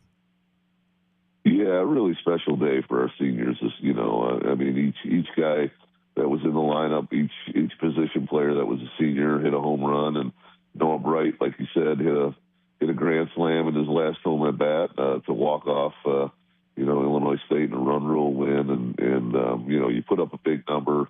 We played well. I felt like Illinois State's a pretty offensive team as well, and one of the better offenses in the country.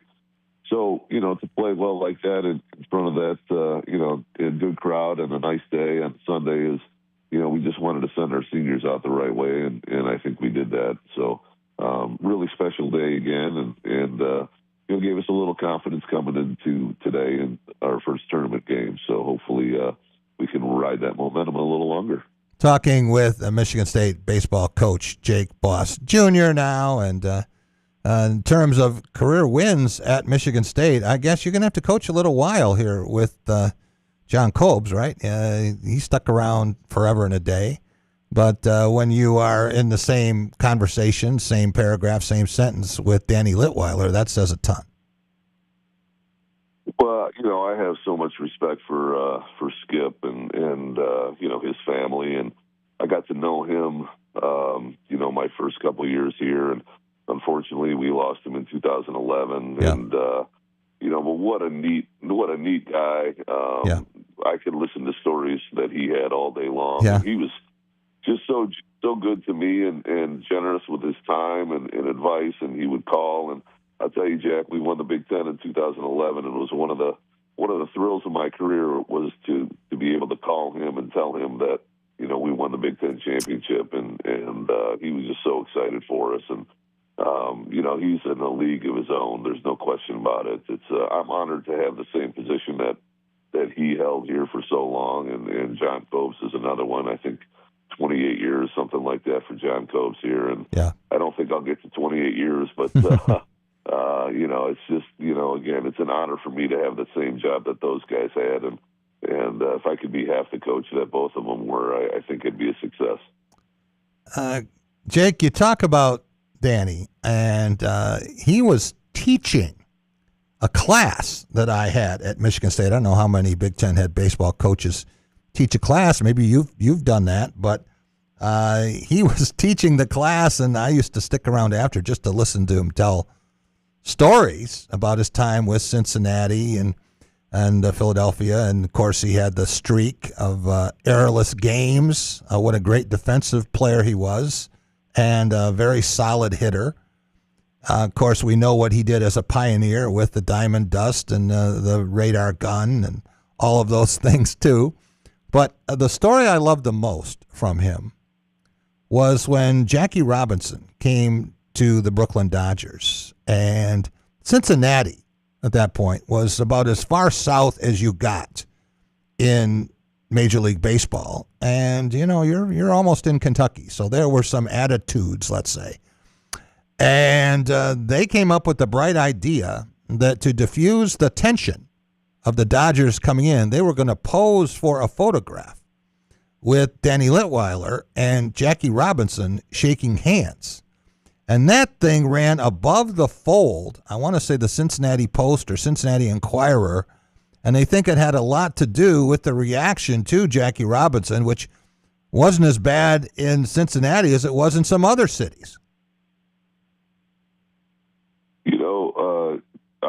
Danny told me that exact same story, and those were moments that I got to spend with him, and you yourself the same way, Jack. I mean, that's the history of our game, and when you sat and listen to Danny talk, you realize quickly that he was not only a pioneer and with some inventions in the radar gun and, like you said, things like that, but I mean, he helped change our game for the better. And ultimately, I guess you could say he helped change society, as well. Yeah. And listening to those stories was unbelievable. I remember him telling me about, he and his wife, Pat, would love to have Stan and his wife over for breakfast. Yeah. Stan and his wife would go out to dinner. And right. I finally said, Stan who? Who are you talking about? And they said, well, Stan Musial. Yeah, Stan. And, that was something that I'll never forget. I thought, he's just good friends with Stan Musial, like they're the next door neighbor, But right. That's how Danny was. He was so genuine. He was so humble, and just a good, caring man for sure. His players loved him. I mean, the amount of guys that come back that played for him and talk about him and how he changed their life is incredible. Jake, congratulations on today's win over fifth-seeded Purdue, and good luck tomorrow night against Iowa, and maybe you can get another multi-RBI game from Randy Seymour and another home run from Parker Pico. That would be great. I'll take it any day. Thanks, Jack. Jake Boss Jr. All right. We will be right back, and we're going to go from one junior to another, Rob. After the break, we're going to be joined by Jim Keaton Jr., Greater Lansing Area Sports Hall of Famer, a guy who was good at every sport he ever tried, I think. Every time I hear someone tell me about, do you ever see Jim Keaton swim? Do you ever see Jim Keaton wrestle? I said, wrestles? What are you talking about? He played basketball all the time. Far from it. We'll be right back with Jim, and he has a very important show, I think, tonight planned for Keys to the City. Rob, I don't know how much he tells you in advance of what he's going to do with this show, but I think this is one of the more important shows. Last week, certainly with the Millers in studio, that was an enjoyable show. Tonight's show is, I think, an important show, and we'll talk to Jim about that and more coming back here on The Drive with Jack. Dean Transportation is looking for compassionate people to join our team of school bus drivers and attendants. Visit deanjobs.com to see all openings. Dean Transportation provides paid training to obtain a commercial driver's license, increased starting pay, comprehensive benefits, and flexible schedules with no weekend shifts. No experience needed. Apply today at deanjobs.com and train for back to school season. That's DEAN jobs.com. Jeremy, what's the move when the kids say they're bored? Easy. Family fun night every Tuesday at 1 North. Free kids meal with every entree, so dinner is handled. And we're not just talking crayons and paper menus. Nope. We've got Battleship, Uno, all the table game classics. Plus, all the big stuff, Amy. Giant Yahtzee, Connect 4. It's basically game night leveled up. Kids stay entertained, parents actually get to relax. It's a win-win. Great food, family vibes, and a little friendly competition. Family fun night at 1 North Kitchen and Bar. Come hungry and ready to play. Jack Ebling here with my good friend Matt Sloan at Graph of Okemos. Spring is here, and so is good news for lease customers. You got that right, Jack. Pretty exciting news, both at Nissan and Chevy. We have a lease pull ahead starting right now. So if you're bored with your lease, too many miles, close to too many miles, you just want to get out because of a high payment, bring it in. We'll get you out of your lease and get you into something more exciting. Stop and see Matt and the gang at Graph of Okemos. They're making friends. So, it's been a while since you've had your jewelry cleaned and inspected, right? Where will you go and who will you trust with your most valuable and treasured heirlooms? At Meadowar Jewelers' 4 locations in Lansing, Okemos, Jackson, and Portage, jewelry isn't just our job, it's our passion. Each and every piece entrusted in our care is thoroughly inspected by our trained staff against damage or normal wear. And we offer you, our customer, the highest level of quality on repairs and custom designs. Whether it's worn out prongs, channels, or shanks, it's all handled with incredible care. Meadowar Jewelers in Lansing, Okemos, Jackson, and Portage want to help you preserve your memories and offer you options on creating new ones. Come in today for the cleaning and inspection of your jewelry. We continue to work hard every day to earn your confidence and trust. Who knew? Fresh air is a destination. Breathe in the glacial carved canvas of northern Michigan's finest golf courses and have your breath taken away by scenic vistas from tee to green. The perfect place to perfect your game in more ways than one. The waves, woods, and wonder of Bel Air. Escape every day. Discover the magic of 90 holes at one resort. Shanty Creek Resort in Bel Air and online at shantycreek.com.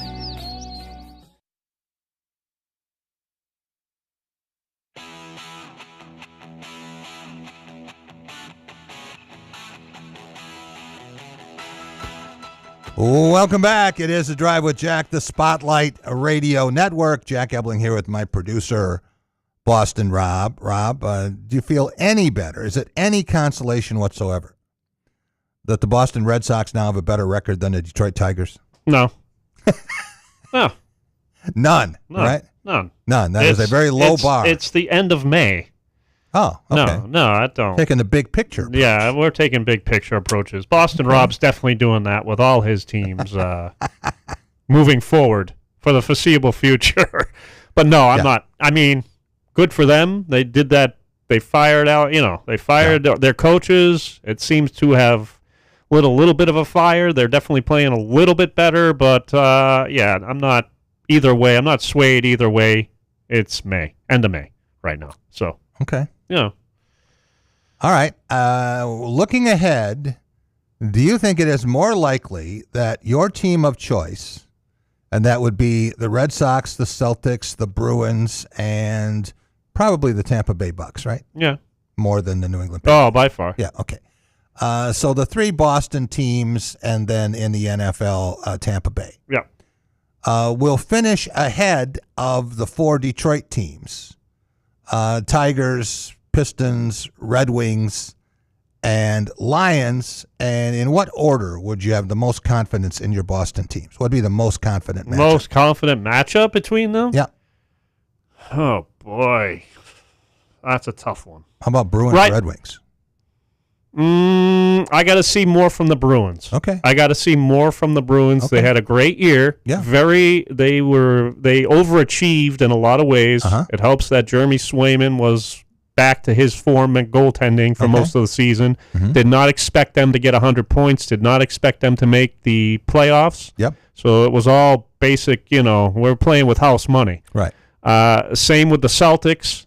Playing with house money, considering the injuries and what everybody, quote-unquote, thought was going to happen. Mm-hmm. Disappointing, obviously, when they got into the, hell of a season. Disappointing when they got into the playoffs, obviously, for both teams because you would expect more. But, again, I thought coming into the season for the Celtics playing with house money. Okay. Red Sox, disappointing. Tampa Bay, a lot of injuries on the offensive side of the ball. Yeah. Defensively fell down a couple of pegs from a few years ago. So to answer your question after me rambling there, my confidence level, boy, probably the Red Sox right now over the Tigers would be number one.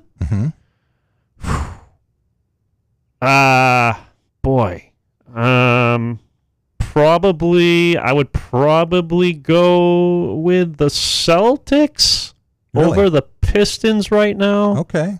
2. I mean, that'd be close. Be a good 7-game matchup, I would think. And then, depending what they do in the offseason, obviously, then the Bruins.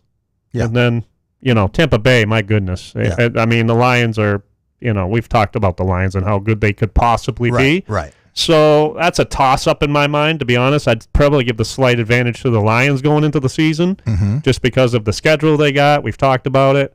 Although Tampa Bay is in a very winnable division, in my view. So, but yeah, it's that's a great question, Jack. Detroit teams, Rob, do not have a natural rival the way that Boston does with New York. Would you agree with that? Yes, I would. Okay.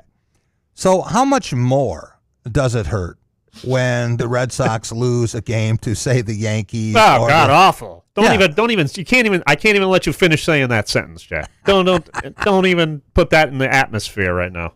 So you can't compare anything the Pistons would lose to the Bulls or the Tigers would lose. See, that's where rivalries come in, right? Because I'm sure, those old Celtics, Pistons rivalries, the bad boys with Bird. And I mean, that when the Pistons beat the Celtics, that hurt. You know what I mean? Yeah. Maybe not as much as a Montreal Canadiens against Boston or a Yankees against the Red Sox because they've been in the league. They've been going at each other since the beginning of time.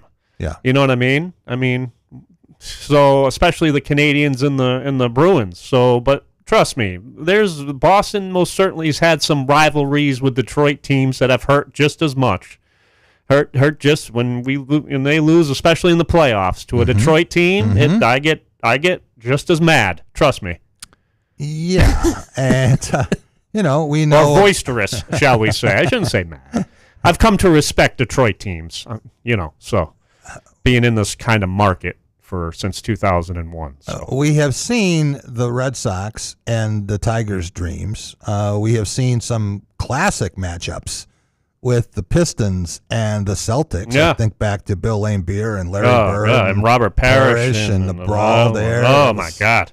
Crazy stuff, right? Bill Laimbeer, the dirtiest player in NBA history. I'll say that till I'm going to die on that hill, Jack.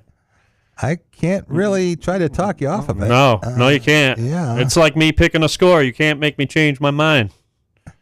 Well, the Tigers, probably closest geographically to Cleveland of the teams that would play. A little closer than Toronto or Chicago. Sure. And they've built a nice little rivalry over the last competitive rivalry the last couple of years. Yeah. Right? Yeah. They've met in the playoffs and they've battled for the division. Yeah. You can go back in football, believe it or not. The last time the Lions won an NFL championship was my first sporting event of any consequence was the 1957 NFL championship when the Lions beat the Cleveland Browns in Jim Brown's rookie year, 59-14. So those teams have that in common in the fact that neither one of them have been in a championship game since. How cool was it to watch James Brown? The Browns did win in 64, but neither one of them have been in a Super Bowl. How good was it to watch Jim Brown? Oh, my goodness. Fantastic. I mean, him and Earl Campbell. I would have loved to be around to watch Earl Campbell. Of course, we see the old footage, but it's nothing like watching them live, I would say. One of the amazing things about Jim Brown is he was the best player in the country his senior year and didn't win the Heisman. I was going to say, he never won the Heisman, right? And there were people who would not vote for black players. Right. Just not going to happen. Stupid. A significant part of the country. They just had no chance. Yeah. And he was not even the number 1 pick in the NFL draft. He wasn't the number 2, 3, 4, or 5 pick. There were teams that would not take a black player. Right. In 1957. Again, Cleveland Browns said, hey, we got Paul Brown. Huh? We got Jim Brown. We're going to beat the Browns. They already were. And, then they wreaked havoc in the Eastern Conference for a while and eventually won the championship in 1964. But the Tigers are in position to do something here that's never been done before, Rob, this week. This week? Yep. Well, I have a feeling the Cleveland misery is going to continue. It absolutely is. They lost last night, 8-2, and we know what happened with the 31-point loss. Keep taking that hole, Jack. Yep. This is 2. If they lose tonight, which they are predicted to do, lose tomorrow, and the Tigers don't even know who the pitcher might be tomorrow. Yeah. And then Thursday afternoon, the Tigers do trot out Casey Mize. Yep. But if Detroit loses 3 more to Cleveland is in first place, and the Tigers have lost 3 in a row to last place Kansas City and to the moribund New York Mets. If they lose 3 more to Cleveland, it will be the first time that Cleveland has ever beaten Detroit in 5 straight days. Now, it takes 2 sports to do it, but with the loss Sunday night, and all of these games will be in Detroit, within walking distance. Well, since Tarek Skubal went on the old injured list, I believe and they've only won, what, 2 games? 2 games, right? Yeah. So they're 2 in, 13 now or something of that ilk? And the hitting has been so bad. People say, well, they lost Skubal. Skubal didn't have anything to do with the hitting. Well, with the exception of Riley Green, Steve Waite. Riley Green. How about that? It's Shots true. Fired. It's very true. Thank you. you. If you look at it. Thank you. Thank you. You're welcome. Yeah. No, thank you. Riley Green playing like the all-star he is. Yes. And I have. He's only one man. He's only one man. He only can do so much. Everybody. His batting average in the month of May is double Kevin McGonigal's. Can you believe that? Yeah. Well. And Kevin McGonigal is going to be a superstar. I mean, but my goodness, for people to think that he was, I'm tremendous. I mean, he's going to be just fine. He's going to be just fine, barring injury and all that. But for people to think that he was going to continue to do what he was able to do with the bat at the beginning of the season, from till now, he's going to go through some growing pains. There's no question about it. So, but I think he most certainly. And you've mentioned this on the show, who are the top 3 Tigers right now offensively. And we were putting McGonigal 1, and rightfully so, but I think Riley Greenhow has been taking that. But I'd still put McGonigal in the top 3. I would too. For McGonigal sure. and Dylan Dingler, I think, would be the other one. Yeah, for sure. Yeah. And the pitching has been erratic at best. Framber Valdez last night. Yeah. He gives up. Not good. Not a good sign. Not good. Not a good sign. Jack Flaherty. Well, per Jack Flaherty outing. Yeah. I mean, we're kind of, and I can't even blame you on it because you haven't been there. No, I'm not responsible for that. You are not responsible. No. Are you planning to go to, perhaps? Not if they keep playing like this, I'm sure. But are you planning a trip to Comerica? I am. I'm planning. I have tickets for the Dodgers series. Okay. In late August. Yeah. Right? Couple of games. Yeah. But I was planning to go to 3 or 4 other games with my niece and her husband. Excellent. With Fred Thompson. Andy Flanagan. I have some people who I'm hoping to go to games with, but I'm really not that motivated at this point. No. Who would be? I mean, if you can't see Javi Baez, why go? Wow. Number 1. Yeah. We're going to trade Riley Green and sign Javi Baez to another 5-year contract. Supreme Court appointment. Per Steve Waite. That's his vision of everything. Detroit Tigers. Steve's going to hate you when he hears I know. I know he is. But yeah, we've been saying, Tigers are in a horrible division, right? Yeah. Just keep above water, keep your head above water before, while guys come back. But my goodness, this is the panic meter. Yeah, is growing. I feel for the Detroit Tigers, right? Exactly. I feel like it's not just let's just wait it out. It'll be fine when we get people back. And man, by the time they get everybody back, right, that's supposed to be back within reason, you wonder if they're going to be buyers or sellers, depending on where they are. Rob, you hear about the 7 stages of despair. 7 stages of hell that I'm going through in sports right now. Yeah, I'm dealing with it right now, Jack. And what fans have to endure, I think that a lot of Tigers fans are beginning the slippery slide from anger to apathy.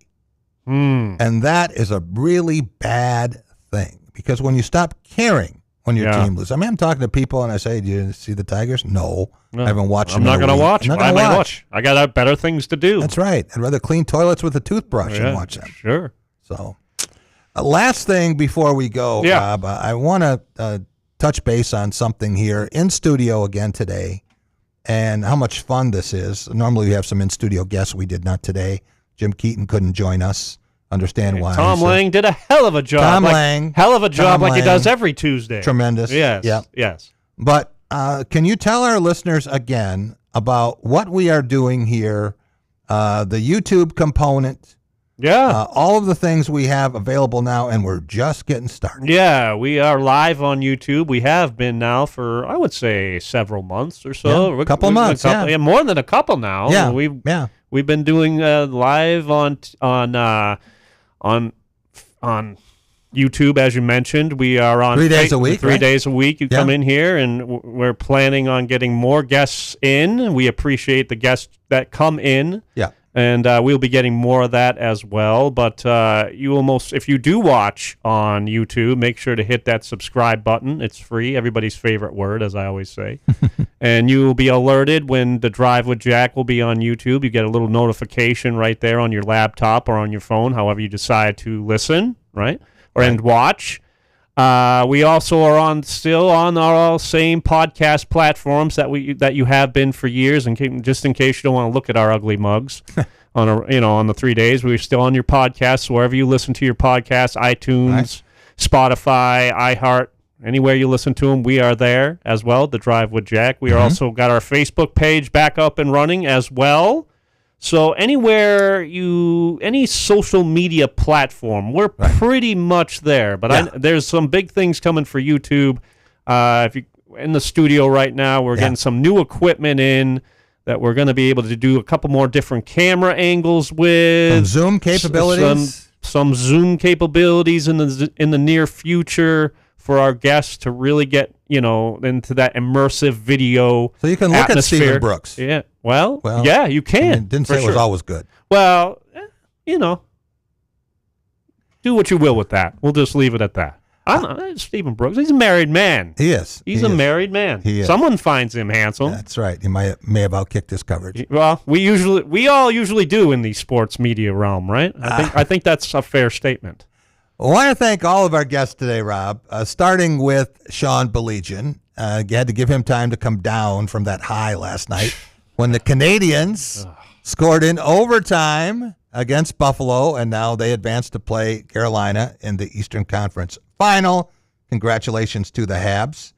Did you really have to say that? Yeah, you did. Of course you did. Well, it's been 33 years. I don't care. 33. You don't care. No. Never too soon for them.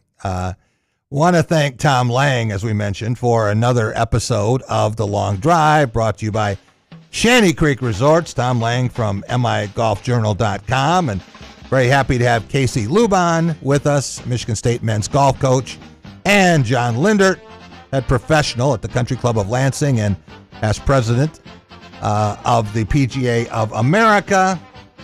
Jeff Zilgett, NBA scribe for many decades, and he is in Oklahoma City covering the Thunder and the Spurs. Jake Boss Jr., he is in Nebraska. Congrats on the big win today over number 5 Purdue. And we'll be back with you tomorrow, everyone. Have a great night.